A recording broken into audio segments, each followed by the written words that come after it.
for now, thanks, Shantanu. I do want to introduce you today to our host of the session, who's Martijn Arends. I quickly already introduced him. Martijn, can you please quickly tell us why you think this is such an important topic that we need to discuss today, and why now? Yes, good question. Thank you very much. And also welcome everybody here online. Yeah, why is it important? I think because everybody is really happy and really about defending AI instruments. We now get every day new tools, but I think there are some fundamental questions that are not being asked, like in using the AI, but also in the supply chain of the AI. So I think it's really important to really first make visible what the labor is behind the AI, but also to really start the discussion in, okay, but then who needs to take what responsibility? And I think also really important that in these times, everything is new, and framing it as new is also a strategy to avoid being a decent employer or apply to regulation. But I think what we also wanted to show today is that data labeling or data work there are some new elements, but in case many things are not new. So then also existing regulation could perfectly apply on these workers. So that is in general why I think it's important that we have this discussion today. Great, thank you so much. Then I would like to give you the floor to introduce one of our first speakers of today. Yes, thank you very much, and also thanks also Klaartje, also for also helping also this in organizing and also getting familiar in the topic of data work and ghost work. And you also saw in the introduction we're now using the word ghost work, but there are many terms for the labor behind AI. Ghost work is really famous from a book from 2018, but I think lots of other terms like also data workers being used also, which you also will see in the discussion. Also, if you have a question, like Fiona says, just put them in the chat, but also maybe also nice to introduce yourself, and also maybe also from what role you are also looking to this topic. We have a nice program which was also on the screen some minutes ago. We're going to first look at but who are the data workers, to give some more context on that. Then the question, okay, but why and who is it a problem? That's in many times the working conditions are not as we should have them. And then also we're going to discuss some intervention and how to create solutions. But first I want to introduce Antonio Casilli. What he will do is he will really set the stage, set the floor for the topic we are talking about today, because I think it's really important first to understand, so what are we talking about? And I think one of the best persons to teach us that is Antonio. He is already in this field for many years. He's also the co-founder of the digital platform Labor Lab, the DIPL Lab, and also has a really long history of researching data workers from a really global perspective. So I would give Antonio, please share us with your insights, and thanks that you're here.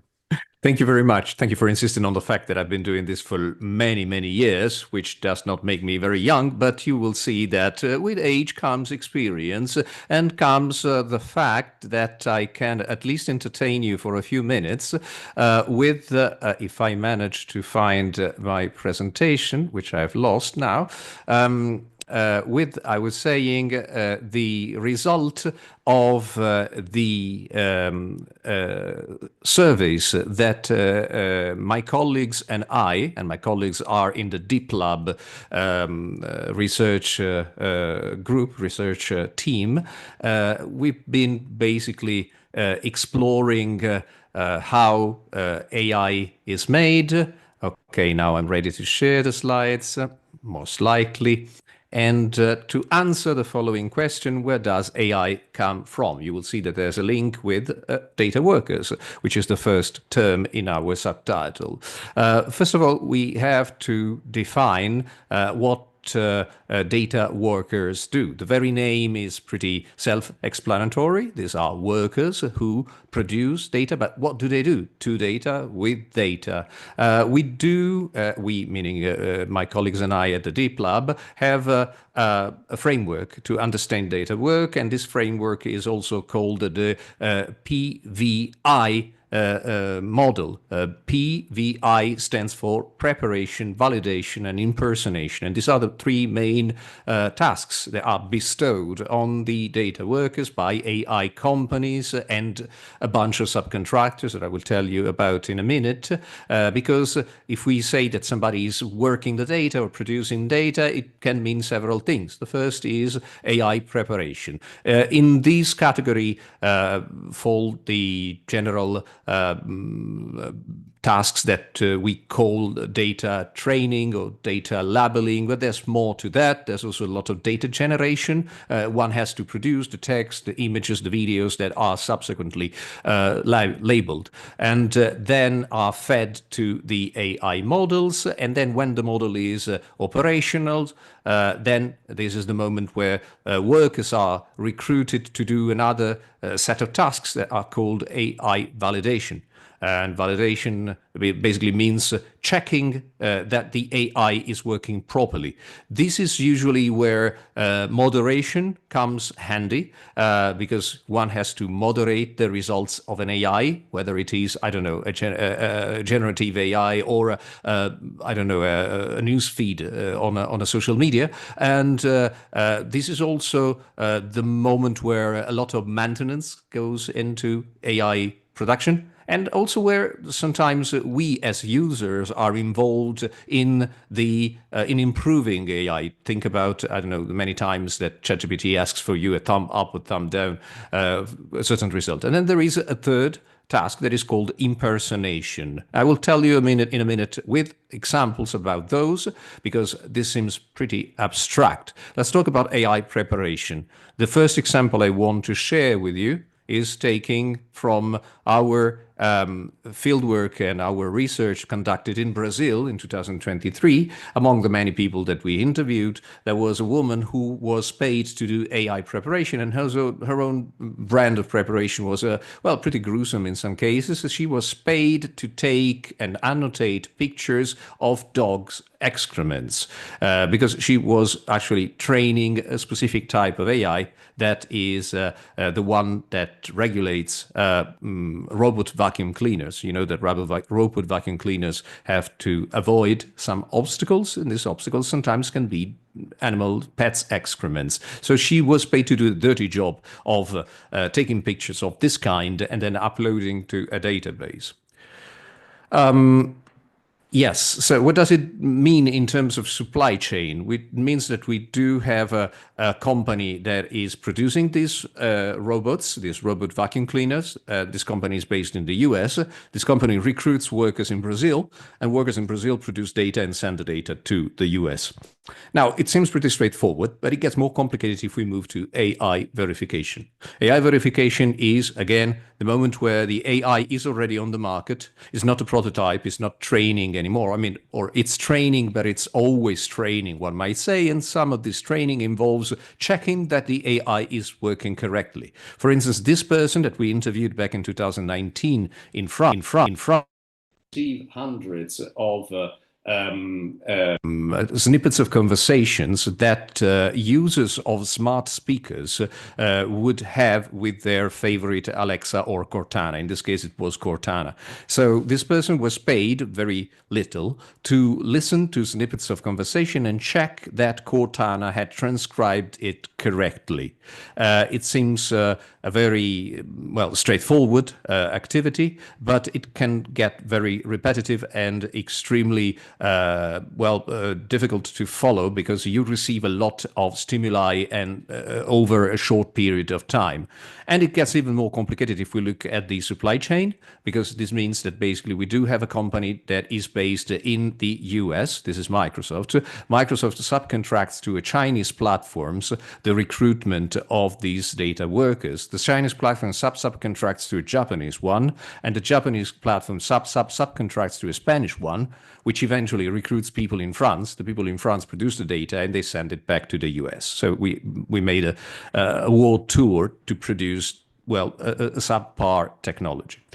And finally, there is AI impersonation. AI impersonation is sometimes construed by the people I speak with as fraud, as somebody who is imitating AI. And there's a lot of it, but there's also something, this is also something that is necessary to produce any type of AI.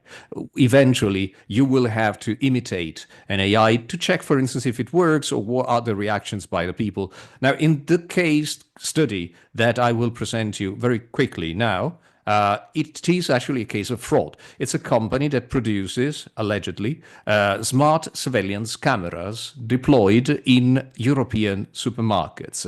And these cameras are very efficient. They are able not only to detect human beings, but also to interpret their behavior.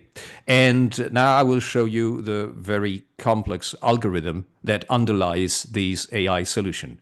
The algorithm is actually 120 persons in a house in Antananarivo, Madagascar. We've been spending a week with them. They were working day and nights from all the rooms and the garage and the attic of this house, which was a standard house, which was transformed into a data factory. These were young and bright and well-educated persons that in other situations would have been able to find better jobs, but they were paid very little. And actually, they were also very aware of the fact that they were basically doing remote surveillance and they were not producing AI at all. They were the AI.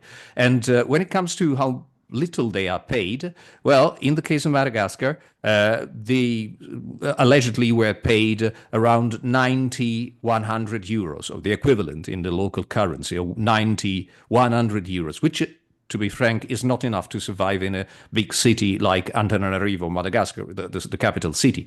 And more importantly, in our own fieldwork, we have encountered quite a few cases of people who were paid in kind, like this image that I'm showing you. This is the image that was taken in one of those, ChatGPT-related companies. I won't go into details, but it's, again, in Madagascar. And allegedly, they were paying even more, 120 euros per month. But it turns out, and that according to this kind of meter that was well visible over the reception desk of this company, people were paid, at least one part of their salary was paid in foodstuff, like, for instance, 1 kilogram of sugar, 1 kilogram of beans, 5 kilogram of rice, 25 kilogram of rice, according to their performance. Now, we will have a lot to talk about this. Just quickly, this is mainly a supply chain that is basically a vicious circle. We do have, and we have been observing this for 5 years, this company that allegedly produces the smart cameras, sends data from Europe to Madagascar, and the people in Madagascar annotate the data, or at least look at the data, but there is no actual annotation involved. They are the algorithm. What does it mean in terms of global maps of these supply chains? Well, according to the data that we have, by we, I mean not only my own team, but also colleagues from diverse institutions in China, in England, in Switzerland, in Germany, and in the US. According to this, we do have 4 main flows of data that feed the machine, to mention the title of a book published recently by a few friends of mine. Basically, just remember that AI companies are officially always located in the global north, with a couple of exceptions in China and India, prominent exception to be frank, but this is largely concentrated around the US, Europe, and a few other countries. But when it comes to where the data is produced, the vast majority is produced in countries like Indonesia or the Philippines or India, Nepal, and Bangladesh, and this data circulate through the UK and finally reaches the US, where it is used to, again, produce the AI solutions that we all love, and this is irony for you. There is another flux that basically is internal to China. We know that Chinese companies are usually located in the coastal towns of Shenzhen, Guangzhou, or Hangzhou. These are big and very rich cities where these AI companies are officially located, but the data work is actually performed in tier 3 cities, which are internal cities, still very populous, but with a lower GDP. And so basically a slower economy. And so people are willing to work for cheap. There is the Latin American flux that basically goes from countries like Argentina or Chile or Venezuela or Colombia and goes straight to the US and also to Europe. And then finally, there is Africa, and there will be a lot to say about it with a triple flux, actually. There is the flux that goes from countries like Kenya to the US. This is where Joan and her colleagues are involved, not only as workers and data labelers, but also as union leaders. Then there is, of course, the French-speaking part of Africa that connects Madagascar, Cote d'Ivoire, Senegal, and these data reach Europe. And then finally, there is a final flux or a subflux that circulates from countries like Egypt, and that feeds AI solutions that are developed in China. And this is all for me. If you want to know more about it, I have written a book about it, and you can download it illegally wherever you like. Thank you very much. Thank you very much, Antonia, for your contribution. And I really liked how you're setting the stage, and I really take away with me also first the diversity of work, but also the invisibility of work, which also is show with a human being, the AI, and which also to be frank is very relative, because if you go to Kenya, they are visible, or if you go to Madagascar, they are visible, they are in the street, but yes, it's invisible from our perspective, from the Netherlands probably, or France. Yes, totally true. Yes. So thanks very much for this setting the stage. If people have questions, put them in the Q&A, and Antonia, I will come back to you later in this in discussion. But thank you very much for this introduction, and also showing the diversity of the problem, but also the global perspective which it has. So thank you very much.